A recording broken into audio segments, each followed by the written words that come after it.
একটি ইহুদি বাচ্চা যখন থেকে রাসূল সাল্লাল্লাহু আলাইহি সাল্লামকে দেখলেন তখন তার প্রতি ভালোবাসা জন্মে গেল। সে মা বাবার কাছ থেকে লুকিয়ে নবীজির কাছে আসতো এবং ঘন্টার পর ঘন্টা বসে থাকতো।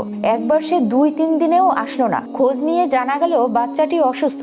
তখন রাসূল সাল্লাল্লাহু আলাইহি সাল্লাম নিজেই সেই বাচ্চাটির বাড়িতে গেলেন। নবীজিকে দেখে বাচ্চাটি কান্না করতে শুরু করলো, কারণ তার মা বাবা বলেছিল যে সে আমাদের ঘরে কেন আসবে, কারণ আমরা তো ইহুদি। কিন্তু বাচ্চাটির মনে বিশ্বাস ছিল যে হুজুর তার সাথে দেখা করতে আসবেই। নবীজি বাচ্চাটির কাছে বসে তার মাথায় হাত রাখলেন এবং বুঝতে পারলেন যে তার মৃত্যুর শেষ সময় চলছে। তখন তিনি বললেন, বাবা তুমি কালেমা পড়ো। বাচ্চাটি তার মা বাবার মুখের দিকে তাকালো। বাচ্চাটির প্রতি নবীজির ভালোবাসা দেখে মা বাবা কান্নায় ভেঙে পড়লো। তারা বাচ্চাটিকে বলল, পড়ে নাও বাবা। বাচ্চাটি কালেমা পড়লো এবং দুনিয়া থেকে বিদায় নিল। রাসূল সাল্লাল্লাহু আলাইহি সাল্লামের চোখে পানিতে ভিজে গেল।